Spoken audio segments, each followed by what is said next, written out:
ನಮಸ್ಕಾರ ರೀ ಎಲ್ಲ ಕರ್ನಾಟಕದ ರೈತರಿಗೆ 30 ಎಕರೆ ಹೊಲ ಲೀಸಿಗೆ ಹಾಕೊಂಡ್ರಿ 1 ವರ್ಷಕ್ಕ 6,40,000 ರೂಪಾಯಿ ಕೊಟ್ಟು. ಇದನ್ನೆಲ್ಲ ನಿಮ್ಗೆ ಕೇಳ್ತಿದೀನಿ ಅಂತ ನಿಮ್ಗೆ ಟೆನ್ಷನ್ ಅಲ್ಲ? ಇದೆ ಕಾರಣ ಇದೆ. ಎಲ್ಲ ನಮ್ ಕರ್ನಾಟಕದ ಯುವಕರಿಗೆ ಚಾಲೆಂಜ್ ನೋಡಿ ಫ್ರೆಂಡ್ಸ್. 6,40,000 ರೂಪಾಯಿ ಒಳಗ 1 ವರ್ಷದಲ್ಲಿ ನಾನು 15 ಲಕ್ಷ ರೂಪಾಯಿ ದುಡಿತೀನಿ ಅಂತ ಹೇಳಿ ಚಾಲೆಂಜ್ ಹಾಕೊಂಡಿನಿ. ಬರ್ರಿ ನಾ ರೊಕ್ಕದ ಕಂಪನಿ ತೋರಿಸ್ತೀನಂತ. ಇದೇ ನೋಡ್ರಿ ನಮ್ಮ ರೊಕ್ಕದ ಕಂಪನಿ. ಇದು ದುಡಿಯೋ ಮಾಲಕ ನಾನದೀನಿ. ಇದನ್ನೆಲ್ಲ ನಾನು ಯಾಕೆ ಕೇಳ್ತಿದ್ದೀನಿ ನಿಮ್ಗೆ ಅಂತ ಹೇಳಿದ್ರೆ, ಎಲ್ಲಿಂದಾನೋ ಬಂದು ನಮ್ಮ ಕರ್ನಾಟಕದಲ್ಲಿರುವ ಭೂಮಿಗಳನ್ನ ಖರೀದಿ ಮಾಡ್ಲಕತ್ತಾರ್ರಿ.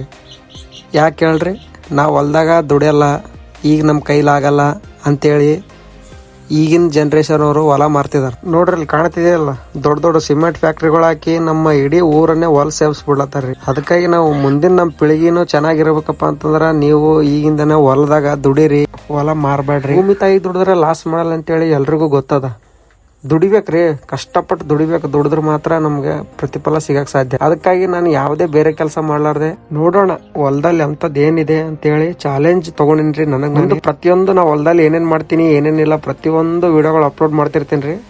ಎಲ್ರು ನೋಡ್ರಿ, ಚೆನ್ನಾಗ್ ಅನ್ಸಿದ್ರ ಕಮೆಂಟ್ ಮಾಡ್ರಿ, ಫಾಲೋ ಮಾಡ್ರಿ. ಹೊಲದಾಗ ಏನಾದ್ರು ಕೆಲಸ ಮಾಡುವಾಗ ತಪ್ಪ ಅನ್ಸಿದ್ರ ಅದನ್ನ ನೀವು ಕಮೆಂಟ್ ಮಾಡಿ ಹೇಳ್ರಿ ಯಾವ ತರ ಮಾಡ್ಬೇಕಂತ ಹೇಳಿ. ನಾನು ಹೊಸದಾಗಿ ಮಾಡ್ಲತ್ತೀನಿ. ಎಲ್ಲ ಕರ್ನಾಟಕ ದೋಸ್ತರ ಸಪೋರ್ಟ್ ಮಾಡ್ರಿ.